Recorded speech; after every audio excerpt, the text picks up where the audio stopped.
Adajọ Fibinu ju Joseph ṣẹ̀wọ̀n Gbere l'Ákúrẹ́, èyí lohun tó ṣe.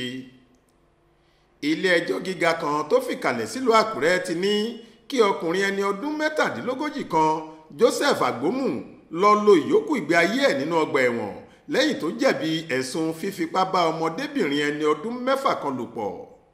Ọkùnrin tó yan iṣẹ́ àgbẹ̀ láàyò ọ̀hún ni wọ́n fẹ̀sùn kàn pé ó fipá bá ọmọbìnrin kan lò pọ̀ nínú ilé tí wọ́n jọ ń gbé lágbègbè Ìjẹ̀bú níjọba ìbílẹ̀ Ọ̀wọ̀ ní nǹkan bíi aago 7:30 alẹ́ ọjọ́ 18 oṣù kẹsàn-án ọdún 2018. Nígbà tó ń sọ ohun tójú rẹ̀ rí lọ́wọ́ ọ̀daràn ọ̀hún, ọmọbìnrin tá a forúkọ bò láṣìírí náà ní alábàágbélépọ̀ àwọn ni Joseph. Ó ní ọkùnrin náà kọ́kọ́ rán òun níṣẹ́ láti lọ ra indomie wá fóun lọ́jọ́ ìṣẹ̀lẹ̀ yìí. Bí àwọn méjèèjì ṣe jẹ indomie ọ̀hún tán ló ní ó ti òun lu bẹ́ẹ̀dì níbi tó sì ti fipá bá òun sùn títí tó fi tẹ́ ìfẹ́ inú ara rẹ̀ lọ́rùn. Aláròyé gbọ́ pé Joseph fúnra rẹ̀ jẹ́wọ́ fáwọn ọlọ́pàá lásìkò tí wọ́n ń fọ̀rọ̀ wá lẹ́nu wò ní tẹ̀sán wọn.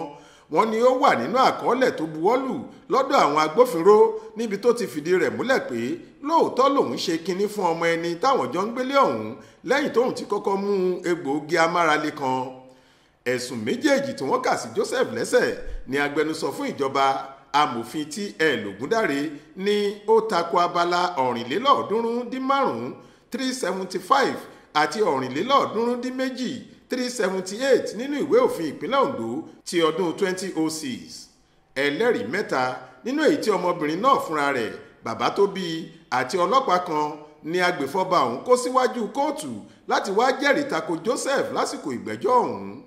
Amòfin A.Y. Aliu tó jẹ́ agbẹjọ́rò fún olùjẹ́jọ́ bẹ̀bẹ̀ pé kí adájọ́ ṣíjú àánú wo oníbàárà òun nítorí kò sí nínú àkọsílẹ̀ pé ó ti fìgbà kan hùwà ọ̀daràn rí.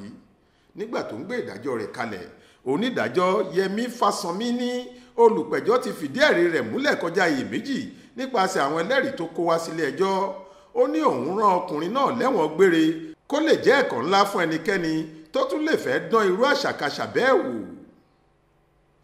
Olúṣèyẹ Ìyádé ló ṣàkójọ ìròyìn yìí fún iléeṣẹ́ tẹlifíṣàn Aláròyé online. Faith Adébọlá ló kà á sétí ìgbọ́ yín.